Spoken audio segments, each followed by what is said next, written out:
ಕೋಲಾರ ಜಿಲ್ಲೆಯ ಬಂಗಾರಪೇಟೆ ತಾಲೂಕಿನಲ್ಲಿ ತಹಶೀಲ್ದಾರ್ ಬಿಕೆ ಚಂದ್ರಮೂಳೇಶ್ವರ ಅವರ ಹತ್ಯೆಯನ್ನು ಖಂಡಿಸಿ ಕರ್ನಾಟಕ ರಾಜ್ಯ ಸರ್ಕಾರಿ ನೌಕರರ ಸಂಘ ಮೂಡಬಿದ್ರೆ ತಾಲೂಕು ಘಟಕದಿಂದ ತಹಶೀಲ್ದಾರ್ ಅನಿತಾ ಲಕ್ಷ್ಮಿ ಮೂಲಕ ಸರ್ಕಾರಕ್ಕೆ ಮನವಿ ಸಲ್ಲಿಸಿದರು. ಸರ್ಕಾರಿ ನೌಕರರು ಭಯದಿಂದ ಕೆಲಸ ಮಾಡುವಂತಾಗಿದೆ. ಬಂಗಾರಪೇಟೆ ತಹಶೀಲ್ದಾರ್ ಹತ್ಯೆ ಪ್ರಕರಣವನ್ನು ಸರ್ಕಾರ ಗಂಭೀರವಾಗಿ ಪರಿಗಣಿಸಿ ಆರೋಪಿಗಳ ವಿರುದ್ಧ ಕಠಿಣ ಕಾನೂನು ಕ್ರಮ ಕೈಗೊಳ್ಳಬೇಕು. ಸಂತ್ರಸ್ತ ಕುಟುಂಬಕ್ಕೆ ಪರಿಹಾರ ಹಾಗೂ ಕುಟುಂಬದ ಸದಸ್ಯರೊಬ್ಬರಿಗೆ ಅನುಕಂಪದ ಆಧಾರದಲ್ಲಿ ಸರ್ಕಾರಿ ನೌಕರಿ ನೀಡಬೇಕು. ಸರ್ಕಾರಿ ನೌಕರರು ನಿರ್ಭೀತಿಯಿಂದ ಕರ್ತವ್ಯ ನಿರ್ವಹಿಸಲು ಅನುಕೂಲವಾಗುವಂತಹ ವಾತಾವರಣವನ್ನು ಸರ್ಕಾರ ನಿರ್ಮಿಸಬೇಕು ಅಂತ ಮನವಿಯಲ್ಲಿ ಒತ್ತಾಯಿಸಲಾಯಿತು.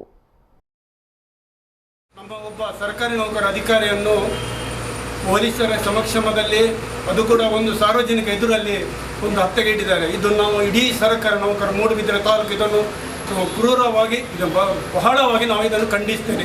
ಇವತ್ತೊಂದು ನಾವು ಮೊನ್ನೆ ಒಂದು ಗುರುವಾರ ನಡೆದ ಘಟನೆ ನಾವು ಆ್ಯಕ್ಚುಲಿ ಇದು ಶುಕ್ರವಾರ ಕೊಡಬೇಕಿತ್ತು. ಏನೋ ಒಂದು ಅನಿವಾರ್ಯ ಕಾರಣದಿಂದ ಆಗಲಿಲ್ಲ.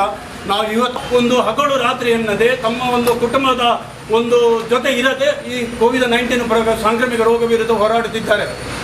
ಈ ಸಮಯದಲ್ಲಿ ನಮ್ಮ ಒಬ್ಬ ಅಧಿಕಾರಿಗಳನ್ನು ಈ ಒಂದು ಬರ್ಬರ ಅವಾಗ ಹತ್ಯೆ ಹಿಡಿದು ನಮಗೆ ಇಡೀ ಸೇರಿ ಇವತ್ತು ನಾವು ತಾಲೂಕು ಮಟ್ಟದಲ್ಲಿ ಇವತ್ತೊಂದು ತಹಶೀಲ್ದಾರ್ ಮುಖಾಂತರ ರಾಜ್ಯ ಸಂಘರಿಗೆ ಒಂದು ಎಚ್ಚರಿಕೆಯನ್ನು ನಾನು ನೀಡಲಿಕ್ಕೆ ಇಚ್ಛೆಪಡುತ್ತಿದ್ದೆ. ಏನಂದರೆ ಈ ಕೋವಿಡ್-19 ಈ ಒಂದು ಸಾಂಕ್ರಾಮಿಕ ರೋಗದ ಸಮಯದಲ್ಲಿ ನಮ್ಮ ಎಲ್ಲ ಸರ್ಕಾರಿ ನೌಕರರು, ಮುಖ್ಯವಾಗಿ ಕಂದಾಯ ಇಲಾಖೆ ಇರ್ಬೋದು, ಪಂಚಾಯತ್ ಗ್ರಾಮಾಭಿವೃದ್ಧಿ ಇಲಾಖೆ ಇರ್ಬೋದು, ಆರೋಗ್ಯ ಇಲಾಖೆ ಇರ್ಬೋದು, ಇದನ್ನು ನಾವು ಊಹಿಸ್ಬೇಕು ಯಾವ ರೀತಿ ಒಂದು ಅಮಾನವೀಯವಾದ ಕೆಲಸಗಳು ನಡೀತಾ ಇದೆ ಅಂತ ಹೇಳ್ಬಿಟ್ಟು. ಯಾಕೆ ಈ ಥರ ಯಾಕೆ ಆಗ್ತಾಯಿದೆ ಅಂದರೆ ಒಂದು ಭಯ ಅನ್ನೋದಿಲ್ಲ.